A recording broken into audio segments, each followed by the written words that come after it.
family. My mom went to United States.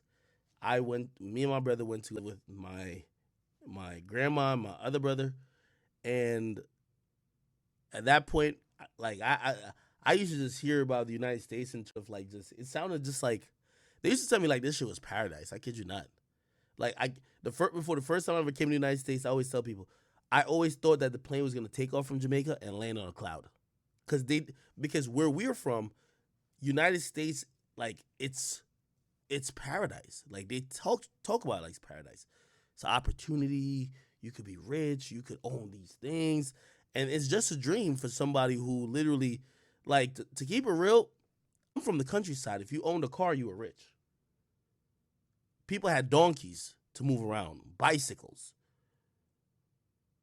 and if you were lucky, most people who maybe weren't rich that had a car, they turned their cars into taxis, straight up. And you were taking everybody from the countryside to the nearest town, and that you was just running a taxi route. So I come over here, and my mom brings us over here. My mom paid this guy. This is real talk. I'm giving you on 100. My mom paid this guy to get married. That's the hustle. I'm like, it happened. My mom had to pay this guy, I forgot how much money, to get married to him, that she could become a citizen. She paid the money. I ain't gonna lie, she got fixed because not only she paid it, the dude was heavily in debt. You know, my mom was so naive. When you're married to someone, the dude owed a lot of money in child support to his other women that he was with or had kids with, and he owed money to the government or whatever. And my mom learned why marriage is probably a fucked up thing, especially in America. The first time she filed tax returns and she was legally married, remember she married to get citizenship, they took half of her bank account because they said, yo, your husband owes money. And when your husband owes money and you're his wife, you owe money. And we could take it from you because y'all are married. That's what marriage is in the United States. I remember because my mom was crying. Like, she's like mad ignorant. She was ignorant to like what this United States shit was. So she thinking, all right, she paid this lump sum of money to get married to this dude. She think that's it. No, the government was just taking money out of her account to pay this nigga's bills because he was in debt. She ain't know he was in debt. Anyway, you know, but by the grace of God, she got her citizenship. And what happened was, I don't know if it still is today. At that time, if you became a citizen, you could go through a process called filing for your kids. So if you had children, you could bring them over to the United States. And at least at that time, the law said when you become a citizen, you can file for them while you're becoming a citizen as well, right? So when my mom became a citizen, when she went down to the courthouse and took the oath or whatever, me and my brother, who were under 18, we immediately became United States citizens. So we then got a green card, or we got Social Security number, all that type of shit. My oldest brother was over 18 at the time, which it only recognized the kids. So me, I'm the youngest of my brothers. Me and my second brother, we became citizen, and he had to go through the process by himself, truth be told. So that's how I became a citizen. Hey, that's why, like, when, you know, immigration is a funny thing because, like, my mom is one of those people. My mom came over and worked 3 jobs. My mom be like, these are very, and I'm proud to even, like, admit the jobs my mom was doing because I didn't know. My mom used to hide this shit from me when I was in, like, Jamaica. My mom came over here and she was cleaning shit from some nigga who was on his deathbed. That's a fact. She was working 2 other jobs. My mom was a teacher in Jamaica. She was a teacher. She was married to my dad, who was a principal. That didn't work out. She came over here. Your degrees as teachers or nurses don't matter. If you get in a third world country, it doesn't matter in the United States. You got to go back to school. My mom ended up having to go back to college because she's a teacher now again. But she had to go back to college. But before then, you got to get whatever job that could hire you. Nigga, she was watching a nigga who was on his deathbed. That was one of them. The nigga literally couldn't do nothing. He was taking the shit on himself, whatever. I didn't even know my mom was doing this. Real talk. 'Cause she was sending stuff back. Like, that's the thing where you start having some appreciation because my mom never told me what the fuck she was doing for money. As a kid in Jamaica, I'm thinking America's lit. I come over here and I'm like, wait, so how you make money now? And when she tell me she working 3 jobs, I'm like, what? She never had a car. She used to walk like a mile and a half from like one bus stop to the other bus stop to like go to her second job, and then she had another job too. So you know, my mom is a grinder, and like she's a hard worker, and that's why I spoiled the shit out of her.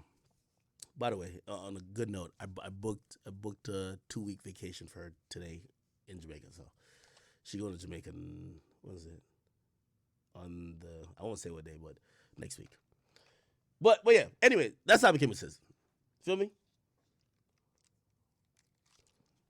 My mama was great, man. I ain't gonna lie to you. My mom really held it down for her kids, man. Like my mom never did no whole shit. Was like, yo, fuck them kids. I'm gonna just go have fun. Or fuck them kids. I'm gonna just go with this nigga. Yeah, I really appreciate her. So anyway,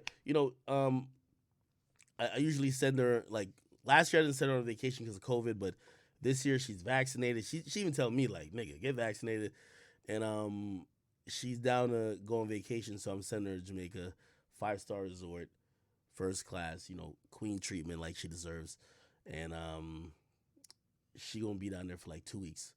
So I might go down. That's what I was thinking about. Remember I said I might go down there. I want to go down there to meet her down there, but yeah. That's how I became a citizen. I'm so long-winded. All right, cool. Juicy Thrax says, ayo, Freddie Gibbs said you a bitch.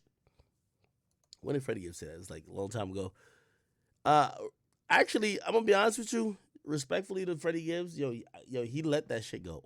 Like, me, I'm a nigga who I could go on forever with people, and I think Freddie as well is a nigga who could drag it, but he one of them niggas like I haven't heard him say nothing about me in a while. So I don't know if he says something recently, we could get back to beef going on. I don't really give a fuck. But for whatever it's worth, he just stopped, and I was like, all right, fuck it. What else? Oh, Chop V blah, blah, blah. It says, are you doing anything for the Lox versus Dipset Verzus on Tuesday?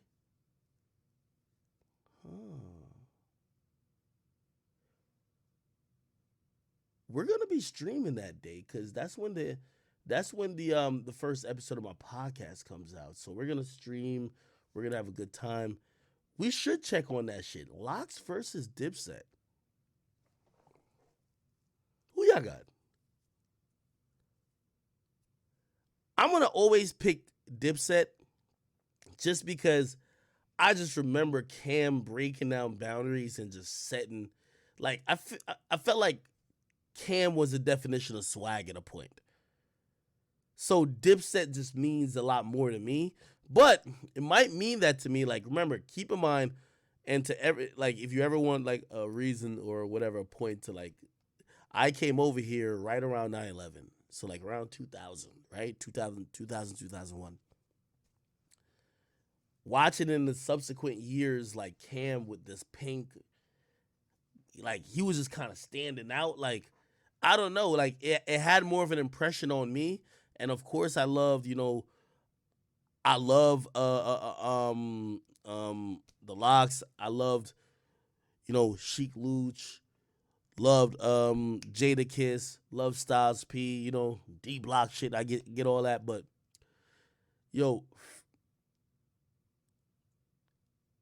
Dipset was the epitome of just lifestyle. Like, I still believe that, and I might be like alone in this. I believe that nigga Cam violated Jay-Z, and not because you might think I don't mess with Jay-Z, but Cam was just so fucking hilarious. I think he violated 50 Cent. Cam was just hilarious, man. Cam is one of the top 2 funniest. He probably just is the funniest rapper of all time. I don't know. I always liked Dipset. It was just something about them that always just resonated with me. And when you think about it, like, their group albums, I'm going to be honest with you. Group albums, I don't even think the G-Unit group albums fuck with the Dipset group albums.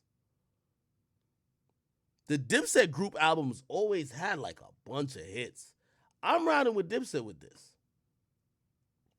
I've seen people like going back and forth. I seen Kiss, I seen Styles, I believe. I see Styles, and I see Jim Jones a lot. I'm gonna be honest with you. Like, with all due respect to Jim Jones, nigga, Cam gonna win this battle. Cameron wins this battle. Not Jim Jones. It's Cameron, bro. Like, nigga, Cameron was literally, at least to me, the epitome of what Dipset was. Of swag, of style, of charisma. So that's what I think. Now, to be fair, is there a lot of songs from the Dipset catalog that got Joel's on it? There's a lot of songs where Joel's his vocals is shit going crazy. Yeah. Does Jim got his own catalog even outside of that? That kind of shit. I ain't gonna lie. Yo, if they play I'm Ready, you gotta play Jim Jones talking shit at the end. I'm sorry, man. Like, yo, I'm sorry. I got Jim. I got Dipset. Dipset beat the Lox, in my opinion. Dipset can't fuck with G Unit though, because G Unit, it was just so much shit. It was just too much fucking hits.